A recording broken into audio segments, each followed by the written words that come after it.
కీర్తనలు 23:4 చదువుతాం. గాఢంధకారపు లోయలో నేను సంచరించినను ఏ అపాయమునకు భయపడను. చాలు. చూడండి, అందరికీ ఎలా ఉంటుందంటే కొండ మీద ఉండాలి, హైట్స్లో ఉండాలని ఉంటుంది. అవునా?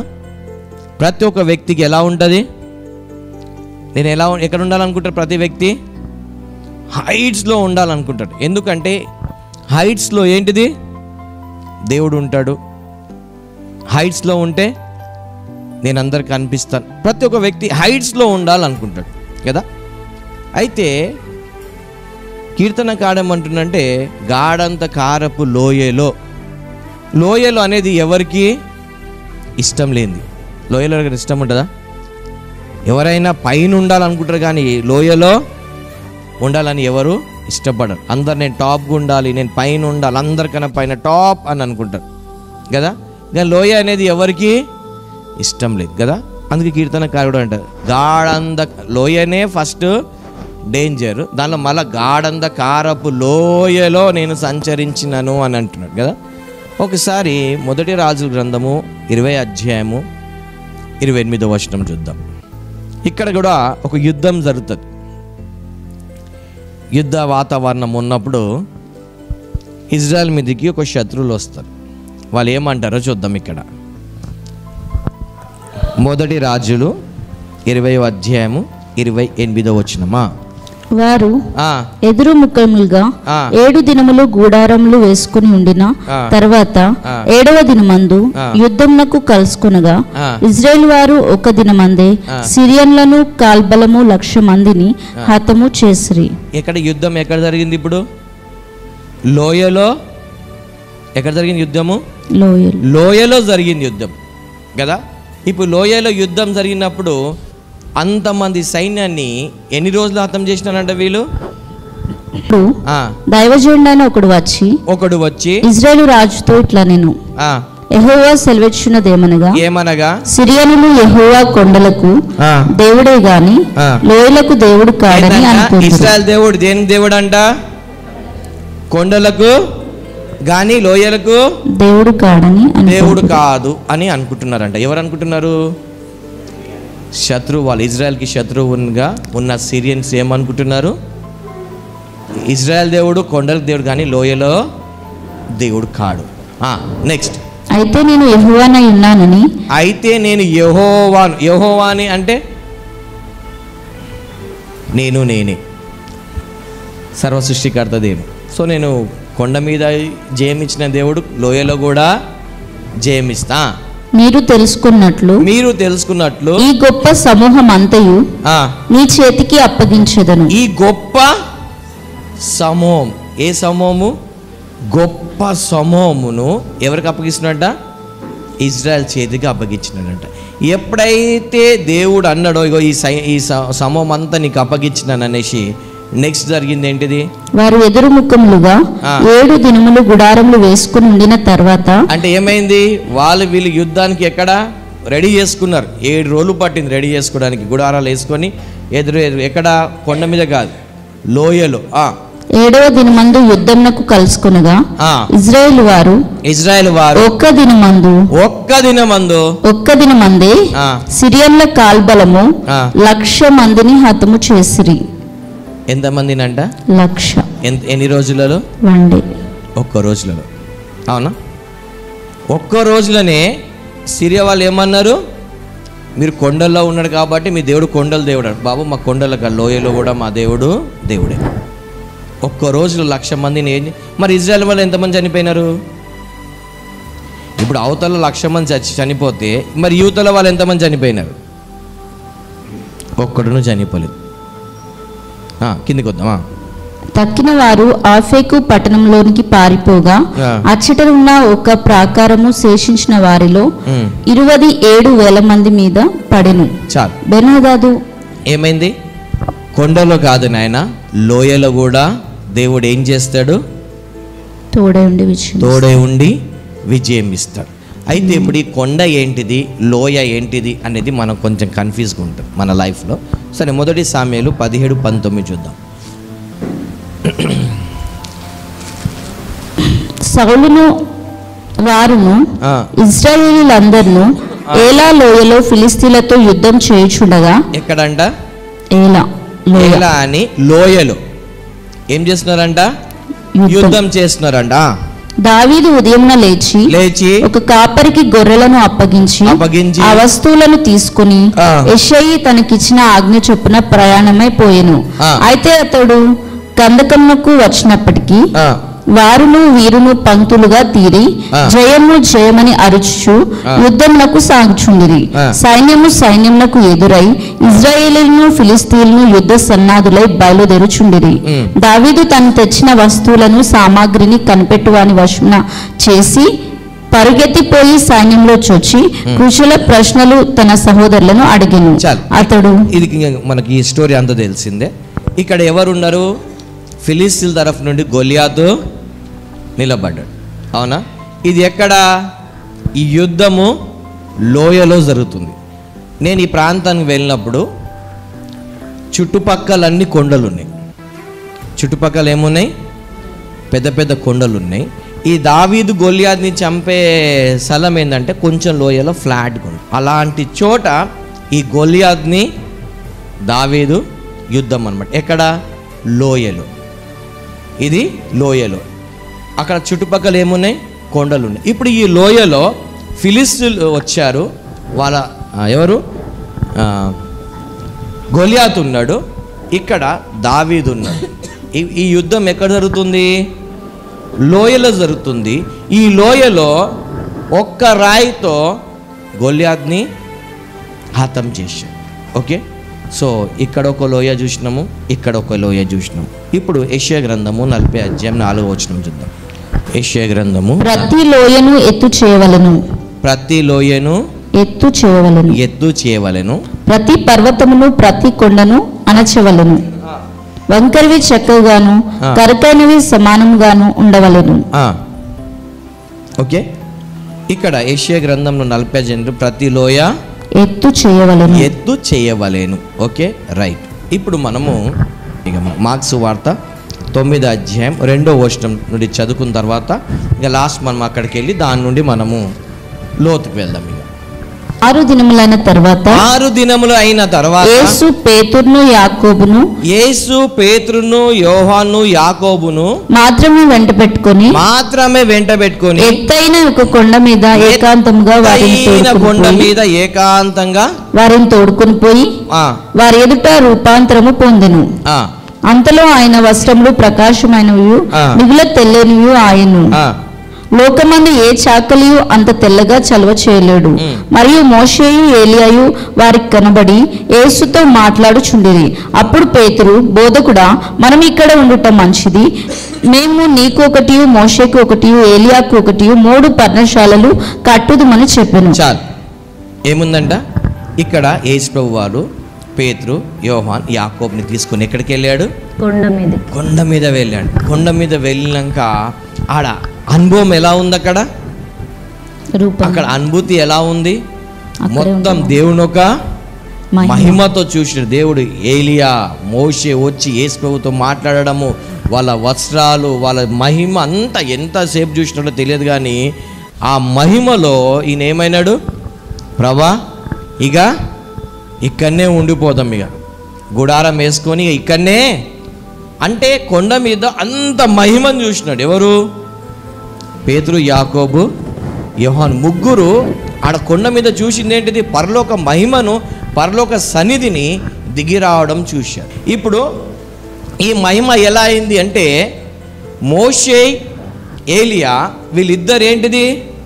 పరలోకంలో ఉంటారు. పరలోకంలో వీళ్ళు దేవుడు ఒక మహిమతో నింపబడి అదే మహిమతో వచ్చారు. అంటే వీళ్ళు కొద్దిగా మహిమతో వచ్చినప్పుడు ఆ కొన్ని సెకండ్స్, కొన్ని నిమిషాలు చూడంగానే వీళ్ళు ఏమైపోయినారు? ఆత్మవశులు అయిపోయినారు అనుకోవాలి. ఏమైపోయినారు?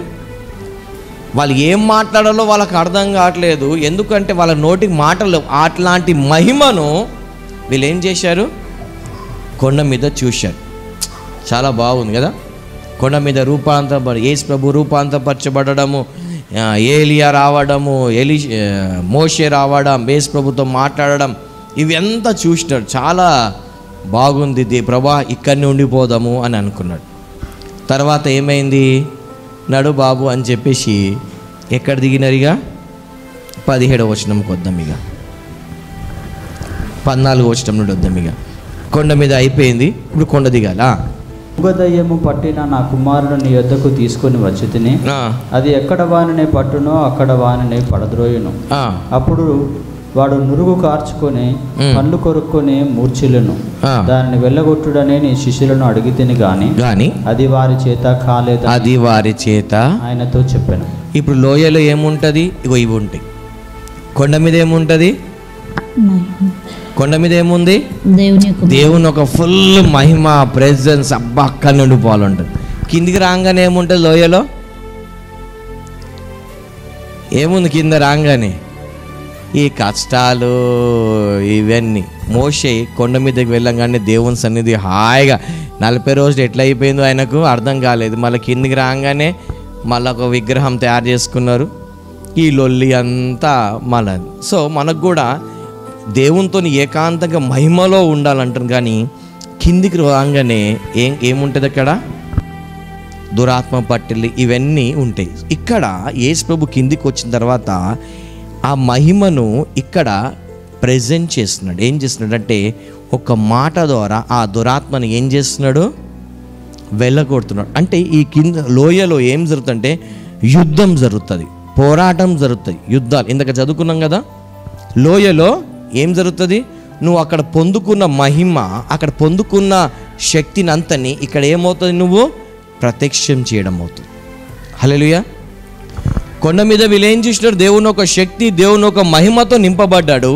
కిందికి లోయలు రాగానే ఒక మాట ద్వారా యేసు ప్రభు ఏం చేసినాడు? ఆ దురాత్మను వెళ్ళగొట్టడం జరిగింది. అంటే ఇక్కడ ఏం జరుగుతుంది? చీకటికి వెలుగుకి యుద్ధం. ఈ యుద్ధంలో గెలిచేది ఎవరు? చీకటికి వెలుగుకి ఏం జరుగుతుంది? యుద్ధం. ఈ యుద్ధంలో గెలిచేది ఎవరు? ఎప్పుడు వెలుగు గెలుస్తుంది? ఈ కొండ మీద ఉన్న రూపాంతరమైన అనుభవం వస్తే ఇక్కడ కింద ఏమవుతుంది? యుద్ధం గెలుస్తుంది కదా. ఇప్పుడు 37వ ఎజెకియల్కి వద్దాం. ఇప్పుడు యెహోవా హస్తము నా మీదికి వచ్చింది, సరే నేను ఆత్మవశుడై ఉండగా యెహోవా నన్ను తోడుకొని పోయి ఎముకలతో నిండిన ఒక లోయలో నన్ను దింపెను. ఎక్కడ దింపినాడు దేవుడు?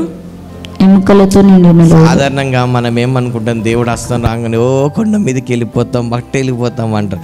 లోయలో కూడా దేవుడు తీసుకెళ్తాడు. ఏంటిది? శ్రమలు రాగానే సైతాను సైతాను సైతాను అంటాడు. శ్రమలు కూడా కొన్ని దేవుడే మన లైఫ్లో అనుమతిస్తాడు. కారణం ఏంటిది? మన లైఫ్లో శ్రమలు రావడానికి కారణం ఏంటిది? దేవుడి బిడ్డలకు శ్రమలు రావడానికి కారణం ఏంటిది? అది ఏ విధంగా రావచ్చు? ఉద్యోగాలు రావచ్చు, వ్యాపారం రావచ్చు, చుట్టుపక్కల రావచ్చు, ఇంట్లో రావచ్చు, ఆత్మీయంగా రావచ్చు, ఏదో విధంగా రావచ్చు. శ్రమలు రావడానికి కారణం ఏంటి? దేవుడి బిడ్డలకు. దేవుడి బిడ్డలకు శ్రమలు రావద్దు అని అనుకుంటాం మనము, కానీ దేవుడి బిడ్డలకి శ్రమలు వస్తాయి. కారణం ఏంటిది? మరి దేవుడి బిడ్డలకు శ్రమలు వచ్చినప్పుడు ఎలా ఉంటుందంటే ఎవరు సహాయం చేయరు, ఎవరు అందరు విడిచిపెట్టేస్తారు. యేసు ప్రభుకే విడిచిపెట్టినారు. అట్లా మనకు కూడా కొన్నిసార్లు శ్రమలు వచ్చినప్పుడు ఎవరు ఉండరు. ఎందుకు మనం ఆ ఒంటరిగా వెళ్ళాల్సి వస్తుంది? శ్రమలలో ఒంటరిగా ఎందుకు వెళ్ళాల్సి వస్తుంది? ఇప్పుడు ఈయన ఎజికేలు కూడా ఏం చేసినాడు? దేవుని ఒక ఆత్మ చేత ఎక్కడ తీసుకొచ్చినాడు? దేవుడు ఆయన హస్తం వచ్చినప్పుడు ఎక్కడ తీసుకొచ్చినాడు? లోయలో తీసుకొచ్చినాడు. లోయలో ఏమున్నాయి అక్కడ? సరే అక్కడ లోయలో చూద్దాం ఏమున్నాయి అక్కడ. దేవుడికి తీసుకెళ్ళంగానే మంచి ప్లేస్, పరలోకం తీసుకెళ్తారు అనుకుంటారు కదా. మరి ఇక్కడ ఎముకలు అనేకములు ఆ లోయలో కనబడెను, అవి కేవలం ఎండిపోయినవి. ఏందంట? ఎముకలు ఉన్నాయి, అవి కేవలము. ఇప్పుడు సాధారణంగా మనం ఎక్కడైనా ఇట్లా రోడ్డు మీద ఎక్కడ పోతే కొన్ని వెముకలు కనిపించినాయి అనుకో, వెముకలు ఎందుకండి, ఒక 2 పచ్చిమిర్చి ఒక నిమ్మగా కనిపించింది అనుకోండి, ఏమవుతాం? ఎముకలు దూరం సంగతి. అలా ఒక 2 పచ్చిమిర్చి ఒక నిమ్మకాయ కనిపించగానే ఇప్పుడు వెముకలు మనిషి వెముకలు కనిపించినాయి అనుకో, ఏమవుతుంది మనిషికి? ఇప్పుడు ఆడ లోయలో అన్నీ ఏమున్నాయంట? అన్నీ ఎటు చూసినా వెముకలో ఉన్నాయి, ఎటు చూసినా వెముకలో ఉన్నాయంట. ఇప్పుడు ఏం జరిగింది? ఎండిపోయినవి. అవి ఎట్లున్నాయంట? ఎండిపోయినాయి. అంటే ఎప్పుడో ఎంతో కాలం నుండి ఉన్నాయి అన్నమాట, ఎండిపోయినాయి. ఆయన నరపుత్రుడా, ఎండిపోయిన ఈ ఎముకలు బ్రతకగలవా అని నన్ను అడగగా, ప్రభువా యెహోవా అది నీకే తెలియనని నేను అంటిని. ఇప్పుడు ఏమంటున్నాడు? లోయలో తీసుకెళ్ళి దేవుడు ఎవరితో మాట్లాడుతున్నాడు? ఎజికేల్కి లోయలో తీసుకెళ్ళింది ఎవరు? తీసుకెళ్ళి దేవుడు మాట్లాడుతున్నాడు ఎవరితోని? ఎజికేల్తో. ఏమంటున్నాడు? ఎజికేల్ ఎజికేల్ నువ్వు చూస్తున్నావు చూడు, ఎముకలన్నీ ఇవన్నీ ఏందంట? ఎండిపోయిన ఎముకలకి ఏమవుతుందంట? జీవం వస్తుందా అంటే, ఇప్పుడు అదే ప్లేస్లో మనం ఉన్నాను, మీరున్నారు, మీరు ఏమంటారు?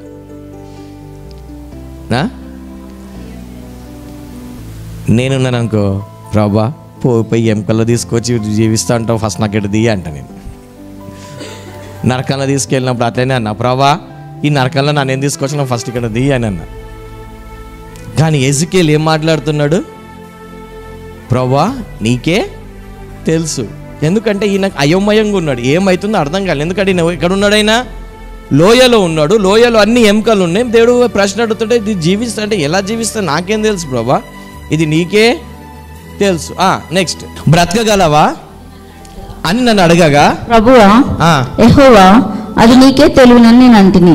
అందుకైనా ప్రవచనం ఎత్తి, ఎండిపోయిన ఈ ఎముకలతో ఇట్లను, ఎండిపోయిన ఎముకల్లారా యెహోవా మాట ఆలకించుడి. ఈ ఎముకలకు ప్రభు అయిన యెహోవా సెలవిచ్చినదేమనగా, మీరు బ్రతుకున్నట్లు నేను మీలోనికి జీవాత్మను రప్పించుచున్నాను. ఒక్క నిమిషం.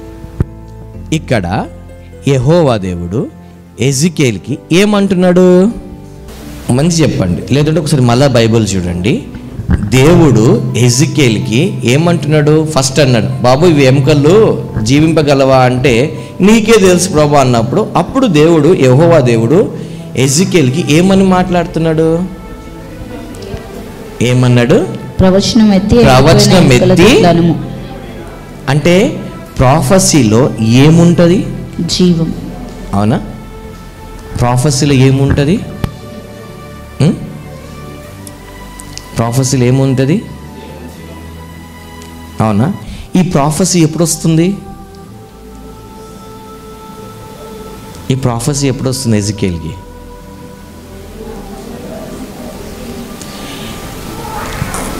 దేవుడు బొమ్మను చేసి ఊదినప్పుడు ఆ బొమ్మలో ఏమొచ్చింది? జీవాత్మ వచ్చింది. దేవుడి నోటి నుండి వచ్చిన దానిలో జీవాత్మ. ఇప్పుడు ఎజికేల్కి దేవుడు ఏమని చెప్తున్నాడు? ప్రవచించు అంటున్నాడు. అవునా? అంటే ఎప్పుడు దేవుడు తన భక్తుడికి ఒక వర్డ్ ఇస్తే, ఆ వర్డ్లో, ఆ వాక్కులో ఏముంటుంది? జీవం ఉంటుంది. అవునా?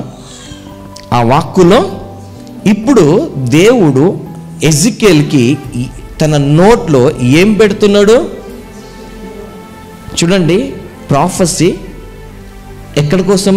ఆ వ్యాలీ, ఆ లోయ కోసము దేవుడు ఇస్తున్న వాక్. ఓకే, మీకు లాస్ట్కి అర్థమవుతుంది నేను చెప్పేది. ఓకేనా? ఇప్పుడు ఏమంటున్నాడు? నువ్వు దీన్ని ప్రవచించు అన్నాడు. ప్రవచిస్తే ఏమవుతుంది? వాళ్ళకు జీవం వస్తుంది అన్నాడు. కిందికి వద్దాం ఇప్పుడు. మీరు బ్రతుకున్నట్లు నేను మీలోకి జీవాత్మను రప్పించుచున్నాను. చర్మం కప్పి మీకు నరములు ఇచ్చి మీ మీద మాంసం పొదిగి చర్మం మీ మీద కప్పుదును. మీలో జీవాత్మను ఉంచగా మీరు బ్రతుకుదురు. అప్పుడు నేను యెహోవానైనానని మీరు తెలుసుకుందురు. ఆయన నాకు ఇచ్చిన ఆజ్ఞ ప్రకారం ఆజ్ఞ అంటే మనిషికి ప్రవచనము అది ఏంటిదంటే దేవుని ఒక అర్థమవుతుందా? దేవుడు ఆజ్ఞాపిస్తే ఆ మనిషి లైఫ్లో అది ఏమవుతుంది? ప్రాఫెసీ అవుతుంది. ఏంటిది? ప్రాఫెసీలో ఏముంటుంది? లైఫ్ ఉంటుంది, జీవం ఉంటుంది. అవునా? ఈ ప్రాఫెసీ ఎక్కడి నుండి రావాలి? దేవుడి నుండి ఆజ్ఞ, మనిషికి జీవం. అవునా? ఇప్పుడు ఎజికేల్కి దేవుడు ఏమిస్తున్నాడు? ఆజ్ఞాపిస్తున్నాడు. ఆ ఆజ్ఞ ఎజికేల్ నోటి నుండి ఎలాగొస్తుంది? ప్రవచనంగా వెళ్ళి అక్కడ ఏం జరుగుతుంది? జీవం వస్తుంది. అంటే ప్రవచనం అంటే జరగబోయేది. ఓకే, ప్రవచనం అంటే జరగబోయేది. ఇప్పుడు ఏమైందండి? దేవుడు ఆజ్ఞాపించినప్పుడు, ఈయన పలికినప్పుడు అక్కడ ఏంది జరుగుతుంది. ఓకే రైట్, కిందికి వద్దాం. నీకు నరములు ఇచ్చి నీ మీద మాంసం పొదిగి చర్మం మీ మీద కప్పుదును, మీలో జీవాత్మ ఉంచుగా మీరు బ్రతుకుదురు, అప్పుడు నేను యెహోవానై ఉన్నానని మీరు తెలుసుకుందురు. ఆయన నాకు ఇచ్చిన ఆజ్ఞ ప్రకారం నేను ప్రవచించుండగా గడగడమను ధ్వని ఒకటి పుట్టెను. అప్పుడు ఎముకలు ఒకదానితో ఒకటి కలుసుకునేను. నేను చూచుండగా నరములను మాంసమును వాటి మీదకి వచ్చెను, వాటిపైన చర్మం కప్పెను, అయితే వాటిలో జీవాత్మ ఎంత మాత్రము లేకపోయెను. ఏమైంది ఇప్పుడు ఇక్కడ? ఇప్పుడు దేవుడు చెప్పినట్టు ఈయన ఏం చేసినాడు? ప్రవచనము పలికినాడు. దేవుడు ఒక ఆజ్ఞని ప్రవచనం పలకంగానే అప్పుడు వెంటనే ఏం జరుగుతుంది? అక్కడ అంతా ధ్వని వచ్చి అన్ని ఏమేమో విచిత్రంగా జరగడం ప్రారంభమైంది. అవునా? ఇప్పుడు ఎజికేల్కి అవన్నీ చూస్తుంటే ఎలా ఉండొచ్చు? ఇప్పుడు మనమే ఆ ప్లేస్లో ఉన్నాం అనుకోండి. ఫస్ట్ టైం మనం ఎక్కడున్నాము? లోయలో ఉన్నాము. లోయలో ఎట్లుంది? మంచి ఫెసిలిటీస్ ఉన్నాయా? మొత్తము చచ్చిపోయిన ఈ వెంకాలు మొత్తం ఆడున్నాయి. ఏ మనిషిదో ఏదో మనకు మొత్తం వెంకాలలో ఉన్నాక అక్కడ జరిగేది దేవుడు మాట్లాడినప్పుడు మనం ఒక ప్రవచనం చెప్పంగానే అవన్నీ అతుక్కుంటున్నాయి, అవన్నీ చేస్తుంటే సౌండ్ వస్తుంటే ఎలా ఉంటుంది? అంతెందుకండి, మీ రూమ్లో మీరు ఏంటిది, మీ బాత్రూంలో ఎవరు ఉండరు కదా, బాత్రూమ్ వేసి స్నానం చేస్తుంటే ఇక్కడ పక్కన ఊ అని సౌండ్ వచ్చింది అనుకో, ఏమవుతుంది? ఏమవుతుంది? భయం అవుతుందా? మరి ఇప్పుడు ఈయనకి ఎట్లా ఉండవచ్చు? మీరు రోజు వెళ్ళే బాత్రూమ్ కానీ ఒక ఊ అనగానే మీకు భయం అయితే మరి ఇప్పుడు ఈయన లోయలో ఎలా ఉండొచ్చు? ఈయన పలకంగానే జరుగుతుంది. అది ఏంటిది? ఎజికేల్ పలకంగానే ఏమవుతుంది? అవన్నీ ఒక విచిత్రంగా టకా జరుగుతుంటే ఈయనకి ఎట్లుండొచ్చు? మీరు ఎప్పుడైనా దయ్యాలు వెళ్ళగొట్టినారు? ఎవరైనా వెళ్ళగొట్టలేదా? అయితే మీరు ఇంకా రక్షణ పొందుకోలేదు. మీరు రక్షింపబడ్డారా లేదో ఒకసారి చెక్ చేసుకోండి. మరి మీరు ఒకసారి రక్షింపబడ్డారా లేదా చెక్ చేసుకోండి. ఒక మాట చెప్తాను నేను. మన శరీరంలో ఏముంటాయి? శరీరము, ఆత్మ, జీవం ఉంటాయి కదా. బైబిల్ సెలవిస్తుంది ఇది మట్టి నుండి వచ్చింది, మట్టిలోకి వెళ్ళిపోతుంది. ఆత్మ దేవుని దగ్గర నుండి వచ్చింది, దేవుని దగ్గరికి వెళ్ళిపోతుంది. బైబిల్లో ఉందా? ఎక్కడుంది? ప్రసంగి 12:7 ఉంటుంది చూడండి. ప్రసంగి 12:7 చూడండి ఒకసారి. దేవుని యొద్దకి మరలా పోవును. ఇప్పుడు ఏంటిది? మనం దానిలో 3 ఉంటాయి కదా. మట్టి నుండి వచ్చింది, మట్టిలో వెళ్ళిపోతుంది. దేవుని దగ్గర వచ్చింది, దేవుని యొద్ద. మరి ఇప్పుడు ప్రాణం ఏం పరిస్థితి ఏంటిది? ఇప్పుడు ఆ ప్రాణం నరకాలం పోతుందా, పరలోకం పోతుందా? పోయేది ఏంటిది? ఏది పోతుంది? పరలోకం నరకం ఏం పోతుంది? ఈయన ధనవంతుడు అంటాడు ఏమని? స్పిరిట్. అర్థమైందా? నేను మొన్న కూడా ఈ ప్రాణం గురించి చెప్పిన. కొంతమందికి ప్రాణం నుండే దీవెనలు వస్తాయి, ప్రాణం నుండే శాపాలు వస్తాయి అంటే కొంతమంది అనుకున్నారు. మనిషికి పోయేది ఏమంట? ప్రాణం పోయిందిరా అంటాం. అవునా? ఇంగ్లీష్లో అంటారు your soul rest in peace అంటారు. ప్రాణము విశ్రాంతి తీసుకుంది. ప్రాణము మెయిన్ ఏంటిది? నువ్వు నరకంలో పోయేది ఏంటిది? పరలోకం పోయేది ఏంటిది? ప్రాణం. అది గుర్తుపెట్టుకోవాలి మనం. ప్రాణం పోయిందిరా, మరి అంత భయపట్టిస్తారా? ప్రాణం పోయినట్టు అనిపించింది అంటారు. ఆత్మ పోయింది అన్నాడు. ఎందుకంటే మట్టి శరీరం మట్టికి పోతుంది, ఆత్మ ఎక్కడ పోతుంది? దేవుని నుండి వచ్చింది, దేవుని దగ్గరికి పోతుంది. నువ్వు నరకానికి పరలోకానికి పోయేది ఏంటిది? దానికి వాడుకోవాలి. మరి మీరు ఒకసారి రక్షింపబడ్డారా లేదా ఒకసారి చెక్ చేసుకోండి. మరి నమ్మి బాప్టిజం పొందిన వారి వలన, నువ్వు రక్షింపబడిన వారి వలన సూచక్రియలు. ఒకసారి మీరు దయ్యం వెళ్ళగొట్టండి. ఆ దయ్యం మీ ప్రార్థన చేస్తే దయ్యం వింటే మీకు ఎట్లా అనిపిస్తుంది? ఎట్లా అనిపిస్తుంది? ఎవరో దయ్యం పట్టిన వాళ్ళు వచ్చినారండి, మీరు ప్రార్థన చేస్తున్నారు, వేస్తున్నారో దయ్యం పో అంటే అది విడిచిపెట్టి పోయింది అనుకో, మీకు ఎలా ఉంటుంది? సంతోషం ఉంటుందా, ఒక సైడ్ భయం ఉంటుంది. ఒక సైడు సంతోషం ఉంటుంది, ఇంకో సైడు ఇప్పుడు ఈయన కూడా ఎజికేల్ పలుకున్నప్పుడు అవన్నీ జరుగుతుంటే ఎలా ఉంటుంది ఈయనకు? ఒక సైడు సంతోషం ఉంటుంది, ఒక సైడు ఏం జరుగుతుందిరా బాబోయ్, ఈ ఎముకలు ఏంటిది, ఎండిపోయిన ఏంటిది, అతుకోవడం ఏంటిది, ఇది ఎందుకు దేవుడు తీసుకొచ్చి నన్ను అన్నట్టు ఉంటాం కదా. దాని తర్వాత కిందికి వద్దాం. ఇంకా ఎజికేల్ 30 నేను చూచు అప్పుడు ఆయన నరపుత్రుడా జీవాత్మ వచ్చినట్లు ప్రవచించి ఇట్లను ప్రభువుకు యెహోవా సెలవిచ్చినదేమనగా జీవాత్మ నలుదిక్కుల నుండి వచ్చి హతులైన వీరు బ్రతుకున్నట్లు వారి మీద ఊపిరి విడువుము.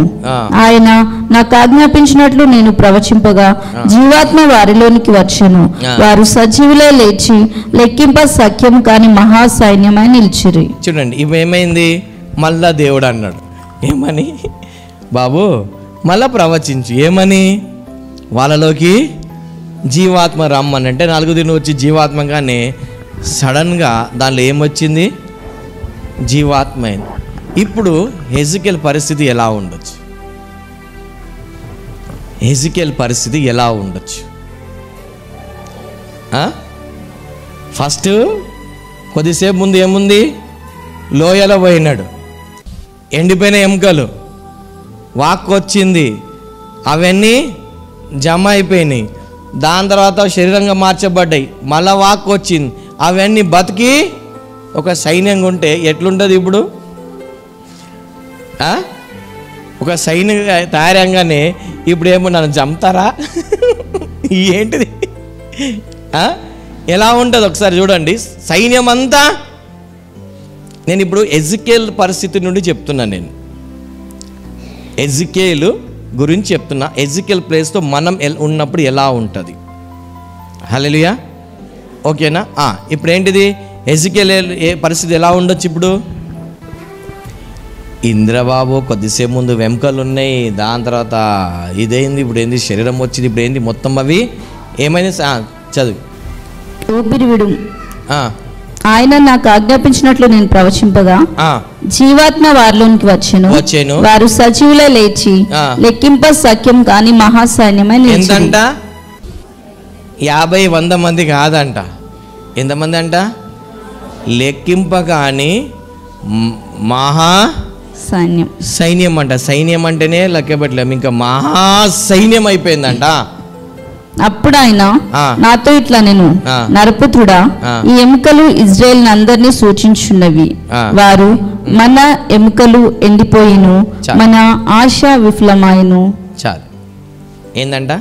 సడన్గా ఆ ఎముకలన్నీ కొద్దిసేపు ముందు ఏముంది? అవి అన్నీ దర్శనంలో స్టార్టింగ్లో ఆ లోయలో వెళ్ళినప్పుడు ఆయన అక్కడ పరిస్థితులు ఎలా ఉన్నాయి? ఎండిపోయిన ఎముకలు. దాని తర్వాత కొద్దిసేపు అయిపోయిన తర్వాత ఆ లోయ అంతా ఎలా మారిపోయింది? ఆ వెంకలు మహా సైన్యంగా మారిపోయింది. ఎక్కడ మారింది ఇవన్నీ? చూడండి, మన జీవితాల్లో కూడా నువ్వు లోయ నుండి వెళ్తున్నావేమో. ఎక్కడి నుండి? గాఢంధకారపు లోయలో నీ పరిస్థితి ఉండొచ్చు. ఆ లోయలో పరిస్థితిని తీసుకెళ్ళిన వ్యక్తే దేవుడు. అర్థమవుతుందా? నీ గాఢంధకారపు లోయలో తీసుకెళ్ళిన వ్యక్తే దేవుడు. మనం సాధారణంగా అనుకుంటాం, ఈయనకు సువార్త చెప్తే నమ్మట్లేదు, వీడు ఇట్లా అవుతున్నాడు, ఇట్లా చేయొచ్చు కదా, ఇట్లా చేయొచ్చు కదా, ఇట్లా కావచ్చు కదా, ఇట్లా కావచ్చు, కానీ మనం ఎన్నో అనుకుంటాం. కానీ ఒక మాట చెప్తా, గాడ్ ఈజ్ ఇన్ కంట్రోల్. ఆయన సమస్తం చూస్తున్నాడు, సమస్తము ఆయన ఆధీనంలో ఉంది. ఆయన ఇంకా సింహాసనం మీదనే ఉన్నాడు. ఇది జరిగేదంతా నీకు కొత్తగా ఉండొచ్చు, ఆయనకు పైనుండి చూస్తూ ఉన్నాడు. ఆయన ఏ వ్యక్తి రక్షింపబడతాడు, ఏ వ్యక్తి రక్షింపబడాడు ఆయనకు తెలుసా తెలియదా? ఆదికాండం నుండి ప్రకటన వరకు రాయించింది ఆయన. మనం ఎక్కడున్నాము, మన పరిస్థితులు ఎలా జరుగుతాయి, ఏ వ్యక్తి నమ్ముకుంటాడు, ఏ వ్యక్తి నమ్ముకోడో ఆయనకు బాగా తెలుసు. అవునా?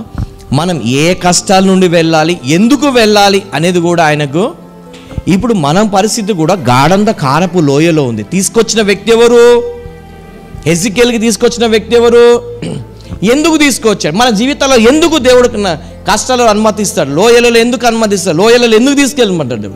గాఢంధకారపు, అది మామూలు లోయ కాదు. మరి హెజికేల్కి కూడా తీసుకెళ్ళింది మామూలు లోయ కాదు, గాఢంధ. ఒక్కసారి ఆలోచించండి, మహాసైన్యం వచ్చిందంటే అది ఎంత పెద్ద లోయ ఉండొచ్చు.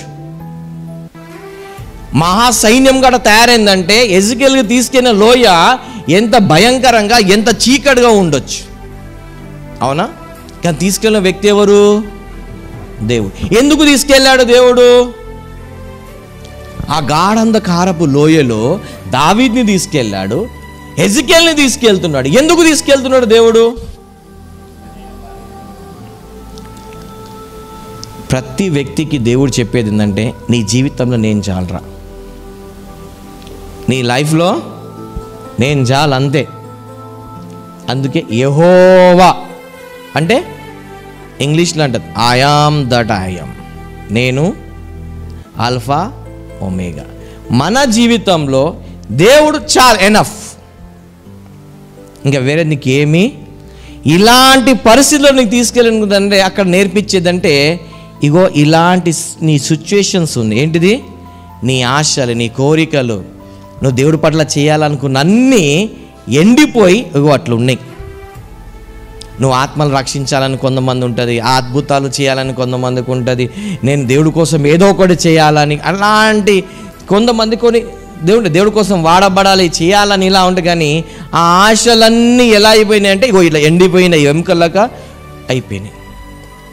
No hopes. అలాంటి దగ్గర దేవుడు నిన్ను తీసుకెళ్ళి చూపిస్తున్నాడు. ఏంటంటే ఇప్పుడు హెజికేల్ స్థానంలో నువ్వు ఉన్నావు అనుకో, నీ కుటుంబం కూడా ఎండిపోయింది, ఆత్మీయలో ఎండిపోయింది, శరీరం అన్నిట్లో ఎండిపోయి, అన్ని కష్టాలు మొత్తం, ఎటు చూసినా చీకటి, ఎటు చూసినా చీకటి, ఏమీ లేదు. నువ్వు బయట పడదామన్నా కానీ ఎటు లేకుండా లోయలో అది తీసుకెళ్ళింది ఎవరు? దేవుడు. మనం ఏమనుకుంటాం తెలుసా? వీడు కొంచెం సహాయం చేయొచ్చు కదా, ఈయన కొంచెం సహాయం చేయొచ్చు కదా, ఈయన కొంచెం చేయొచ్చు కదా అంటాడు. ఆ లోయలో ఎవ్వడు చేయడు. ఎందుకు? తీసుకెళ్ళిన వ్యక్తి ఎవరు? నీకు సహాయం చేయాల్సిన వ్యక్తి ఎవరు? నువ్వు చూడాల్సిన వ్యక్తి ఎవరు నీ వైపు? అది దేవుడు చెప్పేదంటే, నీ లైఫ్లో నేను చాలు, ఇంకా వేరేలు ఎవ్వరు లేదు, నేను చాలు. నీ కష్టాలలో, నీ దాంట్లో నేను చాలు. అక్కడ తీసుకెళ్ళి నీ చుట్టుపక్కల నీ పరిస్థితులు అలా ఉండొచ్చు.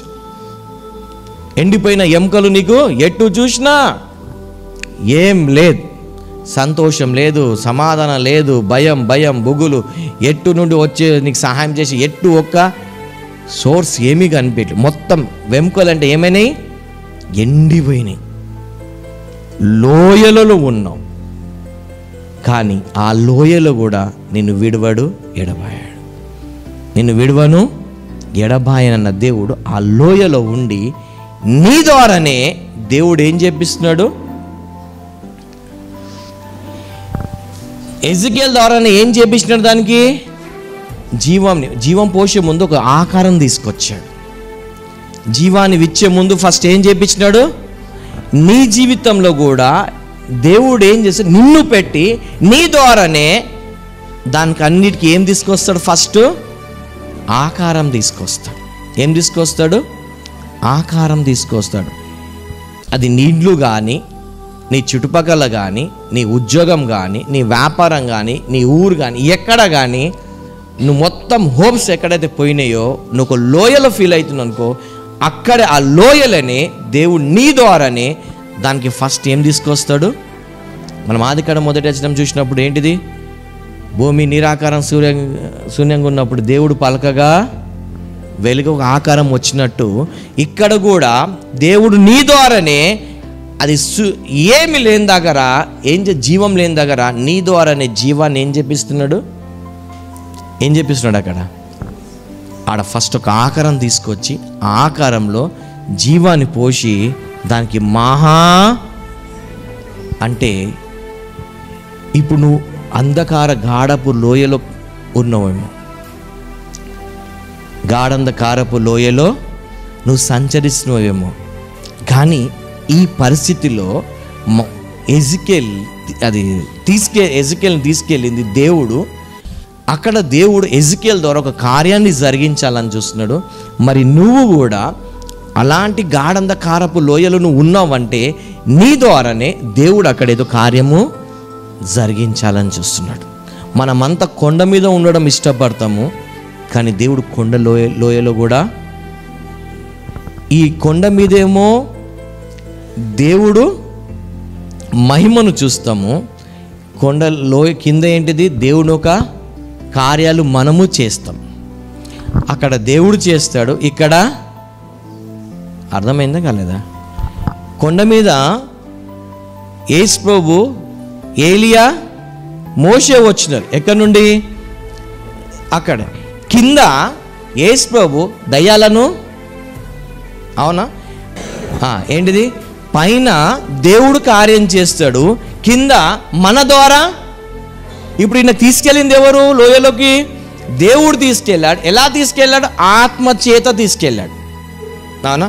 చాలాసార్లు మనం పరిశుద్ధ ఆత్మ చేత అంటే మనకు ఏమొస్తుందంటే, నీకు దేవుడు తోడుంటే ఇట్లా ఎందుకు అవుతుంది, దేవుడు తోడుంటే అట్లా ఎందుకు అవుతుంది, దేవుడు తోడుంటే కష్టాలు ఎందుకు అవుతున్నాయి, నువ్వు ఏదైనా పాపం చేసినావు.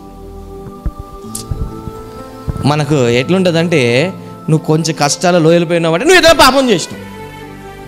ఏం చేసినావు? పాపం చేసినావు. నువ్వు లోయలో పోయినావంటే పాపం చేసినావు, అంతే కదా? లోయలో పోయినావంటే, నువ్వు కొండ మీద పోయినావంటే పుణ్యం చేసినావు. కొండ మీద పోతే పుణ్యం చేసినావు, లోయలో పోతే పాపం చేసినావు. ఇది మన వర్షన్, అవునా కదా? మన వర్షనా కాదా? పక్క ఏంటి మన ఇంటికి మీద వచ్చి కయ్యం పెట్టుకుంటే మనం పాపం చేసినాం, మనం వెళ్ళి పక్క ఇంటి ఆమెతో కయ్యం పెట్టుకుంటే మనం పుణ్యం చేసినాం కదా? గుర్తుపెట్టుకోండి, ఆత్మ చేత దేవుడు కొన్ని ఏం చేస్తాడు?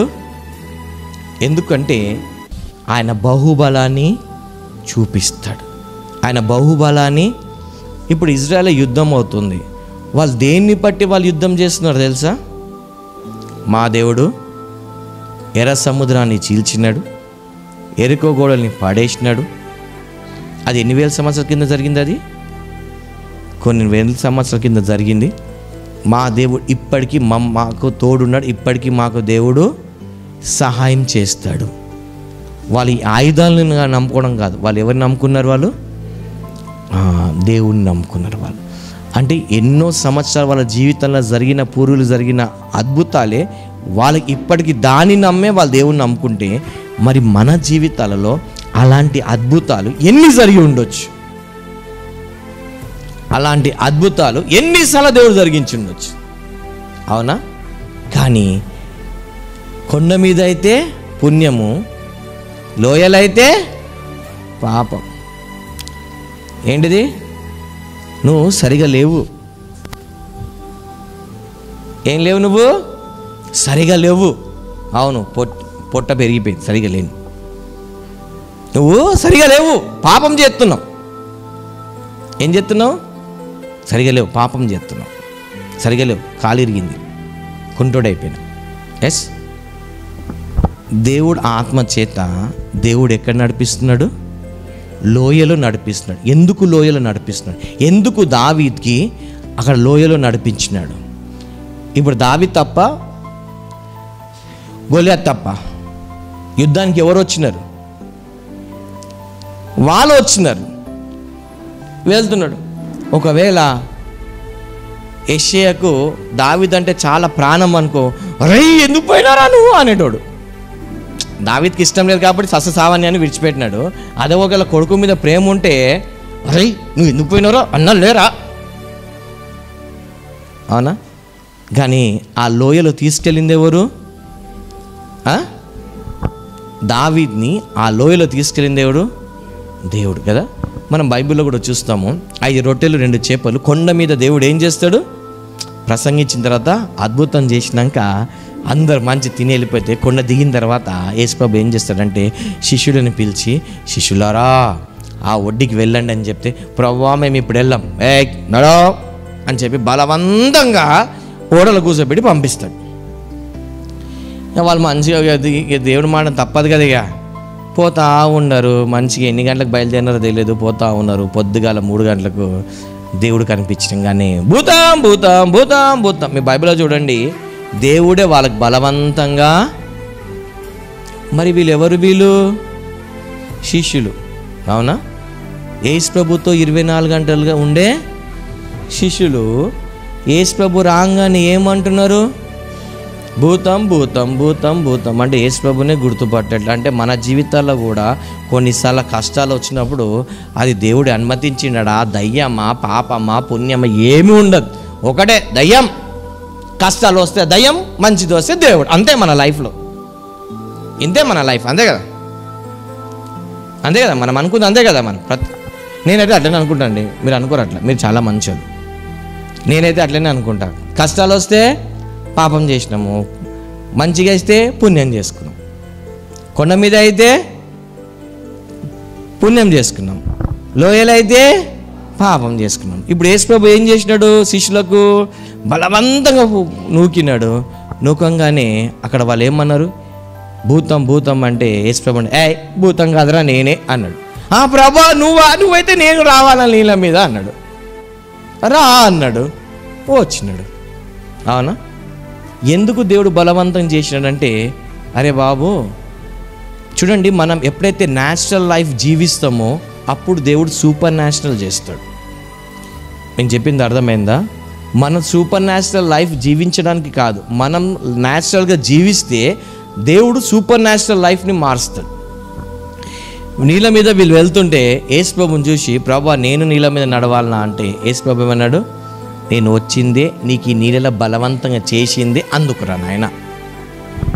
ఏంటిది? మీకు బలవంతంగా చేసి ఓడలో పంపించింది, నేను ఇక్కడికి వచ్చిందే ఎందుకు? నీకు నీళ్ళ మీద నడిపించడానికే. అక్కడ ఏం చేసినాడు పేతురు? దేవుడు నీళ్ళ మీద పడిపోయినాడు, కానీ మళ్ళా లేపినాడు, మళ్ళా ఒడ్డున మొదటిగా చేర్చినాడు. అంటే ఈ ఎక్స్పీరియన్స్ కావాలంటే, అరే భూమి మీద కాదురా బాబు, నీళ్ళ మీద కూడా. అంటే ఆత్మ జీవితంలో కూడా నువ్వు నడవాలి, స్పిరిచువల్ లైఫ్లో నువ్వు నడవాలి. స్పిరిచువల్ లైఫ్లో నువ్వు కొంచెం పడిపోతుండొచ్చు, కానీ నేను నీకేం చేస్తా? లేపుతాను. నీకు ఆత్మ ద్వారా నువ్వు తొందరగా గమ్యానికి చేరుకుంటావు. ఎవరు చేసినట్టు? యేసు వాళ్ళని బలవంతంగా చేసి. మన లైఫ్లో కూడా కొన్నిసార్లు దేవుడు బలవంతంగా తీసుకెళ్తాడు. అరణ్య మార్గంలోకి, లోయల్లోకి దేవుడు తీసుకెళ్తాడు. ఎందుకు? అక్కడ నీ ద్వారా దేవుడు ఏదో కార్యము చేయడానికి. అది మీ ఇల్లు కావచ్చు, నీ చుట్టుపక్కల కావచ్చు, నీ ఉద్యోగంలో కావచ్చు, నీ వ్యాపారంలో కావచ్చు, నీ ఊర్లో కావచ్చు, ఎక్కడైనా కావచ్చు, నీ ద్వారా దేవుడు ఏం చేస్తున్నాడు? మనకు నేర్చుకోవాల్సిన పాఠం ఏంటంటే, మన లైఫ్లో దేవుడు ఏంటిది? చాలు.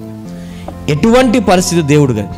ఇంకోటి, దేవుడు ఏమంటాడు? అరే నువ్వు నన్ను నమ్ముకున్నావు కాబట్టి నీ ద్వారానే ఆ ఎముకలని ఒక మహా సైన్యంగా. ఒకవేళ మనకు దేవుడు అప్పచెప్పినాడు అనుకో, ఆ వెంకలన్నీ మ్యాచ్ ద ఫాలోయింగ్ చేయడానికి ఎన్ని సంవత్సరాలు పడుతుంది?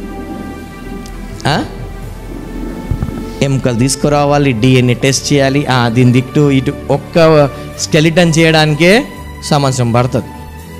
అవునా? ఒక్క స్కెలిటన్ చేయడానికే సంవత్సరం పడుతుంది. మళ్ళీ దానికి మాంసం, లివర్ అన్నీ అంతికేయడానికి ఒక్క బాడీకే 2-3 ఏళ్ళు పడుతుంది. అవునా? అంత టైం పట్టింది.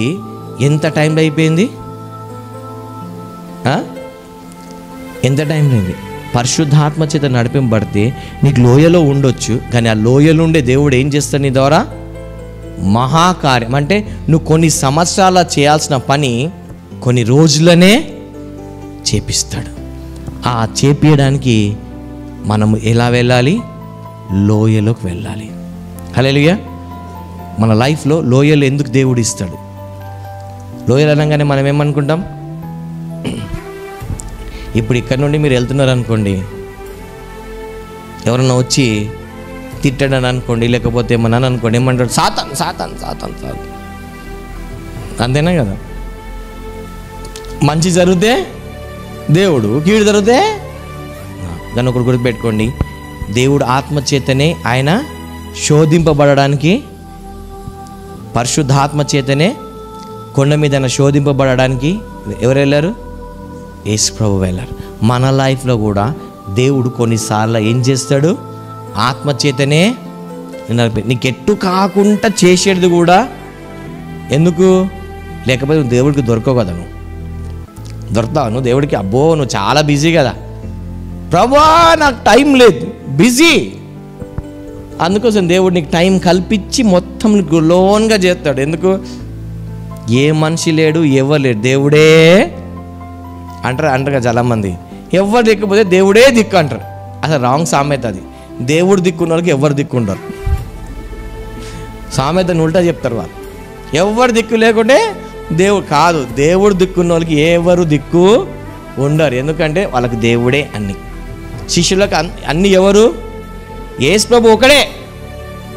ఎంతమంది శిష్యులకు యేసు ప్రభు ఒకడే. వాళ్ళకి ఫుడ్ కానీ ప్రొటెక్షన్ కానీ అన్నిటికీ ఎవరు? మన లైఫ్లో కూడా అన్నిటికీ యేసు ఒకడే. నువ్వు తీసుకెళ్ళేది లోయలో ఆయననే, అక్కడ ఆ లోయలో కాపాడేది ఆయనే, ఆ లోయలో నీకు వాడుకునేది ఆయనే, నీ లోయలో నీ ద్వారా అక్కడ జీవం ఇచ్చేది ఆయనే, అక్కడ సైన్యం తయారు చేసేది ఆయనే. నీ ద్వారానే ఇవన్నీ. స్టార్టింగ్ ఇంపార్టెంట్ కాదు, ఎండింగ్ ఇంపార్టెంట్. లోయలో వెళ్ళినప్పుడు ఎలా వెళ్ళాడు, లోయ నుండి వస్తున్నప్పుడు ఎలా వచ్చాడు. అవునా? ఓడలో వీళ్ళు వెళ్తున్నప్పుడు శిష్యులు దేవుడు బలవంతం చేసి వెళ్తున్నప్పుడు ఎలా వెళ్ళాడు, ఆ ఒడ్డును ఎలా చేరుకున్నారు. ఈ వ్యాలీలో దావీదు గొల్యాదు యుద్ధంలో దావీదు ఎంట్రీ ఎలా ఇచ్చినాడు, ఎగ్జిట్ ఎలా ఇచ్చినాడు. లోయలో వెళ్తున్నప్పుడు ఎలా వెళ్ళాడు, బయటికి వస్తున్నప్పుడు ఇజ్రాయేలు సిరియన్తో యుద్ధానికి లోయలో వెళ్ళినప్పుడు ఎలా వెళ్ళారు, తిరిగి వస్తున్నప్పుడు ఎలా వచ్చారు. హల్లెలూయా. మన లైఫ్లో కూడా ఖచ్చితంగా దేవుడు లోయలోకి నీకు తీసుకెళ్తాడు. దావీదుకి తీసుకెళ్తాడు. అందుకే అంటాడు, ఏమంటాడు 23:4 ఏమంటాడు? గాఢంధకారపు లోయలో నేను సంచరించినాను. అవునా? మన జీవితాలలో కూడా దేవుడే తీసుకెళ్తాడు. ఎందుకు? నిన్ను సరిచేయడానికి, నీకు నేర్పియడానికి, నీ ద్వారా దేవుడు అనేకమైన కార్యాలు చేయడానికి, జరిగించుకోవడానికి. హల్లెలూయా.